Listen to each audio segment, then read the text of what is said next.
కుటుంబాల మధ్య చీలికలు తెస్తారా? ఎన్నికలు దగ్గరయ్యే కొద్దీ దేవుడను ప్రజలు అండగా ఉండాలా? ఎంత పెద్ద మాట సార్ అది.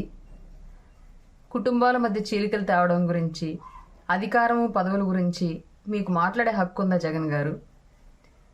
తండ్రి చనిపోయాడని తెలిసి కూడా, అతని వల్లే నీకు రాజకీయ భవిష్యత్తు, ఇవాళ రాష్ట్ర భవిష్యత్తు నీ చేతిలోకి వచ్చిందని తెలిసి కూడా నీ కేసులకి ప్రథమ ముద్దాయిగా మీ తండ్రి పేరు చేర్చి, నేను కాదు ప్రథమ నేరస్తుడిని, చచ్చిపోయిన నా తండ్రి వైఎస్ఆర్ అని చెప్పేసి క్రైమ్లో మీ నాన్నగారి పేరుని A1గా చేర్చిన మీ కుటుంబం మధ్య మీకు మించి చీలికలు తెచ్చేవాళ్ళు ఎవరైనా ఉన్నారా సార్?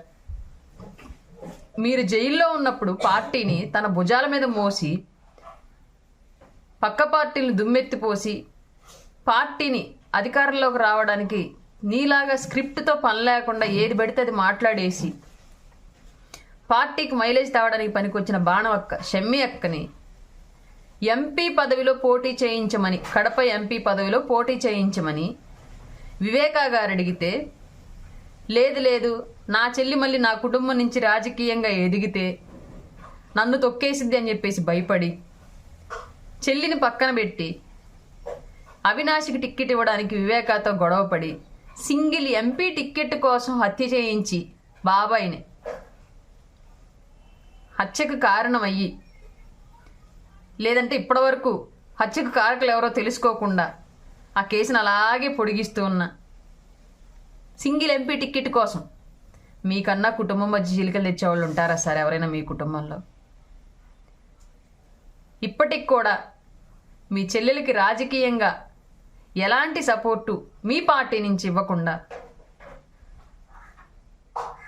జైల్లో ఉన్నప్పుడు వచ్చి జైలు దగ్గర కూర్చొని ఏడ్చి, మీరున్నప్పుడు మాత్రమే ప్రచారంలో తిరిగి అడ్డగోలు హామీలు ఇచ్చి, ఇంట్లో ఎంతమంది పిల్లలు ఉంటే అంతమందికి అమ్మ ఒడిస్తానని చెప్పేసి ప్రచారం చేసినటువంటి మీ భార్య గారికి ఇచ్చిన ప్రయారిటీ, మీరు ఉన్నా లేకపోయినా పార్టీని తన భుజాల మీద మోసిన షర్మిల గారికి ఇప్పటికి కూడా ఎలాంటి రాజకీయ ప్రయారిటీ ఇవ్వకుండా, ఆస్తి పంపకాలు కూడా పూర్తిగా చేయలేదు, ఆ ఆస్తి పంపకాల దగ్గర మీ నాన్నగారికి మీకు విభేదాలు వచ్చాయని చెప్పేసి మీ నాన్నగారి ఆత్మ అయినటువంటి, మీ నాన్నగారు అతి సన్నిహితుడైనటువంటి ఉండవల్లి గారు ఇట్లాంటి పెద్దలంతా చెప్తున్న విషయం ఇది. వీటికి మా దగ్గర సాక్ష్యాలు ఏమీ లేవు కూడా, మీ కుటుంబ సన్నిహితులు, మీ రాజకీయ సన్నిహితులు చెప్తున్న విషయాలే.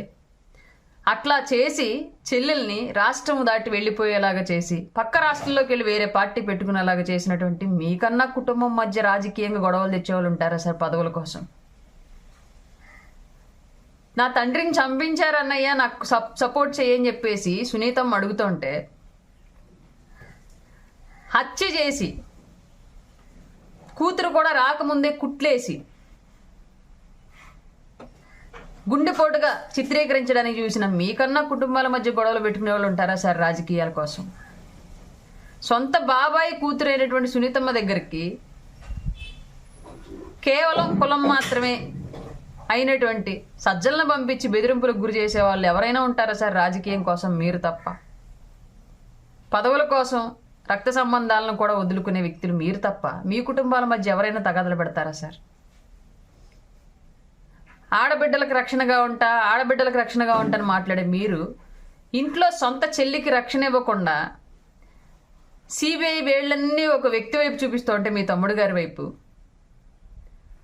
అరెస్ట్ చేయడానికి సిబిఐ వస్తే స్టేట్కి మొత్తం రౌడీ మోకనంతా దించేసి సిబిఐకి సపోర్ట్ చేయకుండా చేసి హంతకులు అని భావించబడుతున్న వ్యక్తుల్ని కాపాడుతున్న మీకన్నా ఎవరైనా కుటుంబాల మధ్య చీలికలు తెచ్చేవాళ్ళు ఉంటారా సార్ అక్కడ? ఇంకా అక్కడ ఆడబిడ్డలకు ఎక్కడ సార్ మీరు రక్షణ ఇచ్చింది? సొంత ఇంట్లో ఆడబిడ్డకే మద్దతు ఇవ్వని మీరు రాష్ట్రాల ఆడబిడ్డలకు మద్దతు ఇస్తారా? రాష్ట్రాల ఆడబిడ్డలకు రక్షణ కల్పిస్తారా?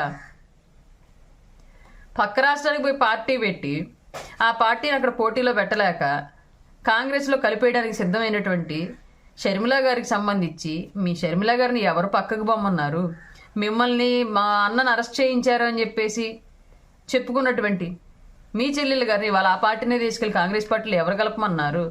పదవుల కోసం, ప్యాకేజీల కోసం కాదా ఇదంతా? ఇది ఎవరన్నా కుటుంబాల మధ్య చీలికలు మేము పెట్టామా సార్? మీరంతా ప్యాకేజీలకు అలవాటు పడ్డ ఫ్యామిలీ కాబట్టి మీదంతా మీరు పార్టీలు పెట్టడం, మీ నాన్నగారు ఆవుదోడ డ్రామా, ఇవాళ మీ చెల్లి గారు అన్నా చెల్లి డ్రామా, తల్లి కాంగ్రెస్ పిల్ల కాంగ్రెస్ డ్రామా. మీ కుటుంబాల మధ్య రాష్ట్ర రాజకీయం గొడవలు అంతా మీకు మీరే సృష్టించి మీరెళ్ళి పక్క వాళ్ళ కుటుంబాల్లో గొడవలు పెడతా, పక్క వాళ్ళ కుటుంబాలు దుఃఖాలు నింపుతా, మీ కుటుంబం మధ్య ఎవరు సార్ అసలు గొడవలు పెట్టేది, చీలికలు తెచ్చేది? సాధ్యమయ్యే పనేనా అది ఎవరికైనా రాష్ట్రంలో? ఎంత పెద్ద మాట సార్ అది. ఇప్పటికి కూడా చిరంజీవి గారు పార్టీని మెర్జి చేసేస్తేనేమో ప్యాకేజీకి అమ్మేసుకున్నాడు అని హెడ్డింగ్లు రాస్తారు. అదే షర్మిల గారు కనుక పార్టీని కలిపేస్తున్నారు ఏంటి సార్ అంటే ఎంత పెద్ద మాట సార్. షర్మిల గారు ఆవిడ వ్యక్తిగత విషయం, పార్టీని నడుపుకోవడం, పార్టీని పెట్టుకోవడం, పార్టీని కలుపుకోవడం. చిరంజీవి గారు మాత్రం మీ విషయం మరి. పవన్ కళ్యాణ్ గారి పొత్తు విషయం మాత్రం మీ విషయం మరి. మీ ఇంట్లో విషయాలు మీ కాదు సార్ కదా. అందుకే చీలికలు తెస్తున్నారా సార్? పదవుల కోసం కుటుంబ సభ్యులను వదులుకోవాలన్నా, పదవుల కోసం హత్యలు చేయించాలన్నా, అధికారం కోసం దాడులకు తెగబడాలన్నా, డబ్బు అధికారం కన్నా రక్త సంబంధాలు చాలా చిన్నవి అని సమాజానికి తెలియచెప్పాలి అన్నా అది ఒక్క మీ వల్ల అవుతుంది జగన్ సార్. ఇంకెవరి వల్ల అవ్వదు రాష్ట్రంలో. మీరు ఎవరి కుటుంబాల్లోనూ దుఃఖాలు నింపి గొడవలు పెట్టుకుంటుంటే చాలు. మీ కుటుంబంలో చిలికలు దాట నన్ను అయ్యే పనేనది. రాష్ట్ర రాజకీయాల్లో 2 తెలుగు రాష్ట్రాల్లో ఎవరికన్నా అయ్యే పని అది. నవ్విపోతారు సార్. స్క్రిప్ట్ మార్చండి, ఆలోచన విధానం మార్చండి. అభ్యర్థులను మారితే సరిపోదు, మీరు మారాలి. అప్పుడు కానీ రాష్ట్రానికి, మీకు, మీ పార్టీకి మంచి జరగదు. ఒకసారి ఆలోచించండి. పెద్ద పెద్ద మాటలు మాట్లాడుతున్నారు.